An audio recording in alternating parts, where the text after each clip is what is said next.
ಶಿರಾಡಿ ಘಾಟ್ ಬಳಿ ಪದೇ ಪದೇ ಭೂಕುಸಿತ ಉಂಟಾಗ್ತಾ ಇದೆ. ಈ ವಿಚಾರಕ್ಕೆ ಸಂಬಂಧಪಟ್ಟಂತೆ ಶಿರಾಡಿ ಘಾಟ್ NH75 ದೊಡ್ಡ ತಪ್ಪಲು ಬಳಿ ಮತ್ತೆ ಭೂಕುಸಿತ ಉಂಟಾಗಿದೆ. ಮಧ್ಯಾಹ್ನ 1 ಗಂಟೆಗೆ ಶಿರಾಡಿ ಘಾಟ್ಗೆ ಸಿಎಂ ಸಿದ್ದರಾಮಯ್ಯ ಭೇಟಿಯನ್ನ ಕೊಡ್ಲಿಕ್ಕಿದ್ದಾರೆ.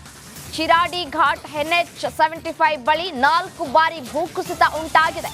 ಮಂಗಳೂರು ಬೆಂಗಳೂರು ಸಂಪರ್ಕ ಮಾರ್ಗ 3 ಬಾರಿ ವಾಹನಗಳ ಮೇಲೆ ಬಿದ್ದಿದಂತಹ ಮಣ್ಣಿನ ಗುಡ್ಡ ಸಂಪರ್ಕ ಕೂಡ ಒಂದು ಕಡೆ ಕಡಿತ ಕೂಡ ಆಗಿತ್ತು. ಈ ಹಿನ್ನೆಲೆಯಲ್ಲಿ ಇವತ್ತು ಸ್ಥಳಕ್ಕೆ ಸಿಎಂ ಸಿದ್ದರಾಮಯ್ಯನವರು ಕೂಡ ಭೇಟಿಯನ್ನ ಕೊಡ್ಲಿಕ್ಕಿದ್ದಾರೆ. ಪದೇ ಪದೇ ಭೂಕುಸಿತ ಉಂಟಾಗ್ತಾ ಇದೆ. ಈ ಹಿನ್ನೆಲೆಯಲ್ಲಿ ಸ್ಥಳ ವೀಕ್ಷಣೆ ಕೂಡ ಮಾಡಲಿಕ್ಕಿದ್ದಾರೆ. ಸಂಬಂಧಪಟ್ಟಂತಹ ಇಲಾಖೆಯು ಕೂಡ ಇಲ್ಲಿ ಉಪಸ್ಥಿತರು ಇರ್ಲಿಕ್ಕಿದ್ದಾರೆ.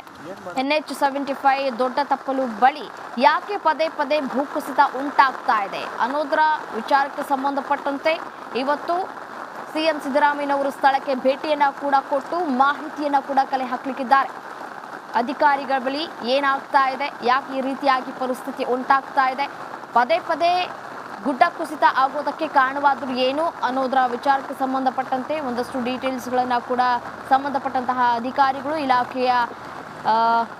ಇಲಾಖೆಗೆ ಸಂಬಂಧಪಟ್ಟಂತಹ ಅಧಿಕಾರಿಗಳ ಹತ್ರ ಅವರು ಒಂದಷ್ಟು ಡೀಟೇಲ್ಸ್ಗಳನ್ನು ಕೂಡ ಕೇಳಲಿಕ್ಕಿದ್ದಾರೆ. ಮಂಗಳೂರು ಬೆಂಗಳೂರು ರಾಷ್ಟ್ರೀಯ ಹೆದ್ದಾರಿ ಏನಿದೆ NH75 ಅಲ್ಲಿ ಪದೇ ಪದೇ ಗುಡ್ಡ ಕುಸಿತ ಉಂಟಾಗ್ತಾ ಇದೆ.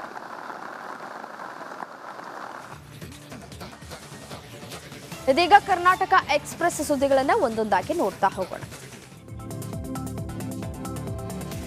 ಸಿಎಂ ಸಿದ್ದರಾಮಯ್ಯ ಕೊಡಗಿನ ಮಾದಾಪಟ್ಟಣಕ್ಕೆ ಭೇಟಿ ನೀಡಿ ಮನೆ ಹಾನಿ ಪ್ರದೇಶಗಳ ವೀಕ್ಷಣೆಯನ್ನ ಕೂಡ ಮಾಡಿದ್ದಾರೆ. 2 ಮನೆ ಕುಸಿತವಾಗಿದ್ದು ನೂತನ ಮನೆ ನಿರ್ಮಾಣ ಮಾಡಿಕೊಡೋದಕ್ಕೆ ಅಧಿಕಾರಿಗಳಿಗೆ ಸೂಚನೆಯನ್ನ ಕೊಟ್ಟಿದ್ದಾರೆ.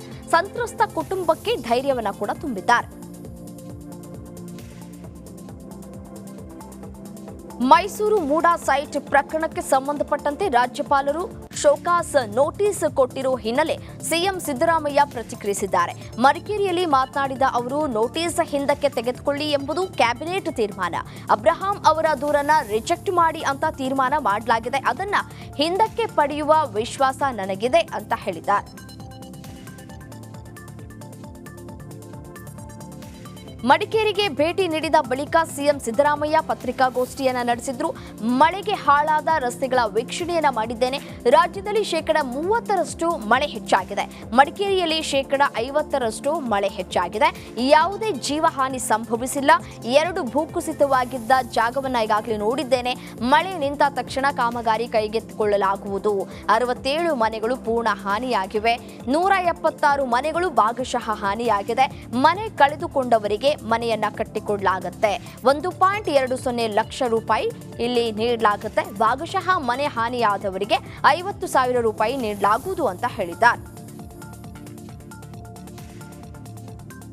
ಪ್ರವೀಣ್ ನೆಟ್ಟಾರು ಹತ್ಯೆ ಪ್ರಕರಣ ಸಂಬಂಧ ಪ್ರಮುಖ ಆರೋಪಿಗೆ ಆಶ್ರಯ ನೀಡಿದ್ದ 2 ವಿರುದ್ಧ ಚಾರ್ಜ್ ಶೀಟ್ ಸಲ್ಲಿಕೆಯಾಗಿದೆ. ಮನ್ಸೂರ್ ಪಾಷಾ ಮತ್ತು ರಿಯಾಜ್ HY ವಿರುದ್ಧ NIA ಅಧಿಕಾರಿಗಳು ಚಾರ್ಜ್ ಶೀಟ್ ಸಲ್ಲಿಸಿದ್ದಾರೆ. ಪ್ರಮುಖ ಆರೋಪಿಯಾದ ಮುಸ್ತಫಾ ಪೈಚಾರ್ಗೆ ಆಶ್ರಯ ನೀಡಿದ್ದ ಹಿನ್ನೆಲೆ ಚಾರ್ಜ್ ಶೀಟ್ ಅನ್ನು ಸಲ್ಲಿಸಲಾಗಿದೆ.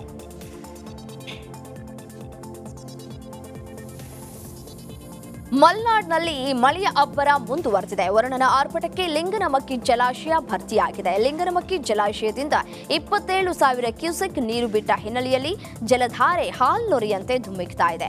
11 ಕ್ರಸ್ಟ್ ಗೇಟ್ ಮೂಲಕ 27,000 ಕ್ಯೂಸೆಕ್ ನೀರು ಬಿಡುಗಡೆಯಾಗಿದೆ. 1,819 ಅಡಿ ಎತ್ತರವಿರುವ ಲಿಂಗನಮಕ್ಕಿ ಜಲಾಶಯ 1,815 ಅಡಿ ಭರ್ತಿಯಾಗಿದೆ. ಜಲಾಶಯದಿಂದ ನೀರು ಬಿಡುಗಡೆಯಾಗ್ತಾ ಇದ್ದಂತೆ ಜೋಗ ಜಲಪಾತ ಭೋರ್ಗರಿತಾ ಇದೆ. ಶಿವಮೊಗ್ಗ ಜಿಲ್ಲೆಯ ಲಿಂಗನಮಕ್ಕಿ ಜಲಾಶಯ ಮಳೆಯ ಅಬ್ಬರಕ್ಕೆ ಸಂಪೂರ್ಣ ಭರ್ತಿಯಾಗಿದೆ. ಲಿಂಗನಹಳ್ಳಿ ಜಲಾಶಯದ ವೈಭವ ಕಣ್ಮನ ಸೆಳೀತಾ ಇದೆ. ಲಿಂಗನಮಕ್ಕಿ ಡ್ಯಾಂನಿಂದ 11 ಕ್ರಸ್ಟ್ ಗೇಟ್ಗಳ ಮೂಲಕ 27,000 ಕ್ಯೂಸೆಕ್ ನೀರು ಬಿಡುಗಡೆಯಾಗಿದೆ. ಹಾಲ್ನೊರೆಯಂತೆ ಧುಮ್ಮಿಕ್ತಾ ಇರುವಂತಹ ಜಲಧಾರೆಗೆ ಕೇಸರಿ, ಬಿಳಿ, ಹಸಿರು ಬಣ್ಣಗಳಿಂದ ವಿದ್ಯುತ್ ಅಲಂಕಾರವನ್ನ ಮಾಡಲಾಗಿದೆ.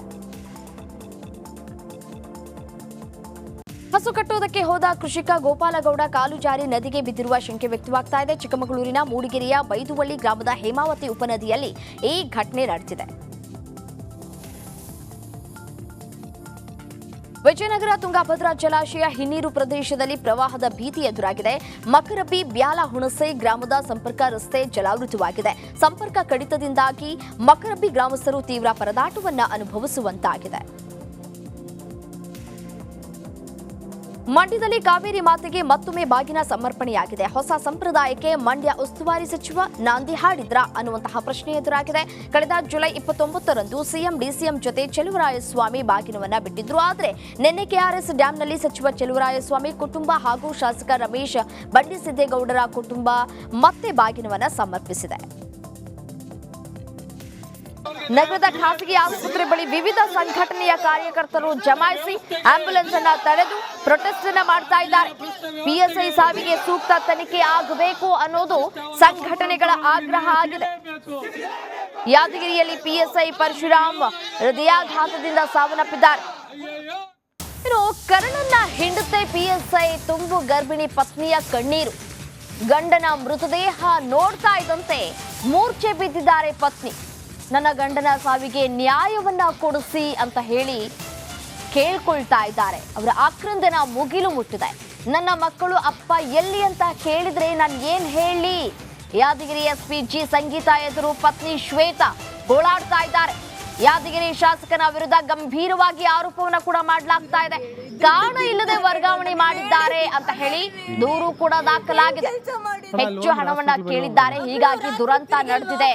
ಯಾದಗಿರಿ ಶಾಸಕನ ವಿರುದ್ಧ ಶ್ವೇತಾ ತಂದೆ ಆಕ್ರೋಶವನ್ನ ವ್ಯಕ್ತಪಡಿಸ್ತಾ ಇದ್ದಾರೆ. ಪದೇ ಪದೇ ಹಣವನ್ನ ಕೇಳಲಾಗ್ತಾ ಇತ್ತು. ಕಾರಣ ಇಲ್ಲದೆ ಅವರನ್ನ ವರ್ಗಾವಣೆ ಕೂಡ ಮಾಡಲಾಗಿತ್ತು. ಕಾರಣ ಏನು ಅನ್ನೋದು ಕೂಡ ನಮಗೂ ಕೂಡ ಗೊತ್ತಿಲ್ಲ. ವಿತೌಟ್ ರೀಸನ್ ಅವ್ರನ್ನ ವರ್ಗಾವಣೆ ಮಾಡಿದ್ರು ಅನ್ನುವಂತಹ ಆರೋಪಗಳನ್ನು ಕೂಡ ಮಾಡಲಾಗ್ತಾ ಇರುವಂತದ್ದು. ಎಫ್ಐಆರ್ ಮಾಡ್ರೆ ತನಿಖೆ ಮಾಡ್ರಿ ಮೇಡಮ್, ತನಿಖೆ ಮೇಡಮ್. ಅವರೆಲ್ಲಿದ್ದಾರೆ? ನೀವಿದ್ದೀರಾ? ಯಾವ ತರ ಹೇಳಿಕೆ ಕೊಡ್ತಾರ? ನೀವಿದ್ದೀರಾ? ಅವರೆಲ್ಲಿದ್ದಾರೆ ಮೇಡಮ್? ಅವ್ರು ಇರಬೇಕು ಬೇಡಬೇಕು ಅನ್ನೋದು ನಾವು ಡಿಸಿಷನ್ ತಗೋತೀವಿ. ನೀವು ಡಿಸಿಷನ್ ಅಲ್ಲ ಮೇಡಮ್, ಅದು ನಾವು ಕೇಳ್ತೀವಿ.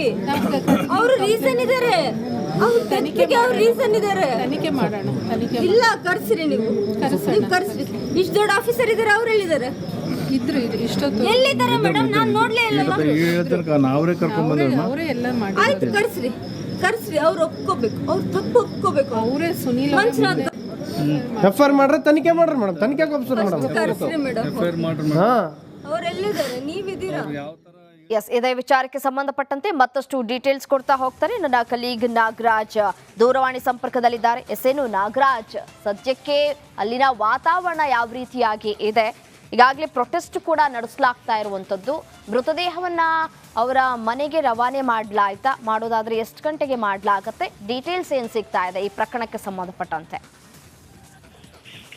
ರಮ್ಯ, ಏನು ಯಾದಗಿರಿ ನಗರ ಪೊಲೀಸ್ ಠಾಣೆಯಲ್ಲಿ PSI ಆಗಿ ಕರ್ತವ್ಯ ನಿರ್ವಹಿಸ್ತಾ ಇರುವಂತಹ ಏನು ಪರಶುರಾಮ್ ಎಂಬತ್ತನಿಗೆ ಏನು ನಿನ್ನೆ ಏನು ಅಂತಂದ್ರೆ ಮೊನ್ನೆ ಅಂತಂದ್ರೆ ಆತನನ್ನ ವರ್ಗಾವಣೆ ಅಂತಂದ್ರೆ ನಗರದ CN ಠಾಣೆಗೆ ವರ್ಗಾವಣೆ ಮಾಡಿ ಅವನ್ನ ಆದೇಶವನ್ನ ಮಾಡ್ತಾರೆ. ಅಂದ್ರೆ ನಿಯಮ ಬಾಹ್ಯವಾಗಿ ಅಂತಂದ್ರೆ 1 ವರ್ಷ ಪೂರೈಕೆ ಆಗುವಕ್ಕಿಂತ ಮೊದಲೇ ಏನು 7 ತಿಂಗಳ ಅಂತರದಲ್ಲಿ ಆತನಿಗೆ ಮತ್ತೊಂದು ಬಾರಿ ಏನು ವರ್ಗಾವಣೆ ಮಾಡಿ ಏನು ಇಲ್ಲಿರುವಂತಹ ಅಧಿಕಾರಿಗಳಾಗಿರ್ಬೋದು ಮತ್ತು ಶಾಸಕ ಮತ್ತು ಆತನ ಪುತ್ರ ಮಾಡಿರುವಂತಹ ಆರೋಪ ಕೇಳಿ ಬರ್ತಿರುವಂತದ್ದು ಏನಂತಂದ್ರೆ ಈಗಾಗಲೇ ಈ ಒಂದು ನಗರ ಠಾಣೆಗೆ PSI ಪರಶುರಾಮ್ ಆಯ್ಕೆ ಆಗಬೇಕಾದ ಪೋಸ್ಟಿಂಗ್ ಪಡೆದುಕೊಂಡು ಬರ್ಬೇಕಾದಂತ ಸಂದರ್ಭದಲ್ಲಿ 30 ಲಕ್ಷ ಹಣವನ್ನ ಶಾಸಕರಿಗೆ ನೀಡಿ ಈ ಒಂದು ಠಾಣೆಗೆ ಪೋಸ್ಟಿಂಗ್ ಅನ್ನ ಪಡೆದಿದ್ದ ಅಂತೇಳಿ ಆತನ ಕುಟುಂಬಸ್ಥರೇ ಸದ್ಯ ಆರೋಪವನ್ನ ಮಾಡ್ತಾ ಇರುವಂತದ್ದು. ಇದಾದ ಬಳಿಕ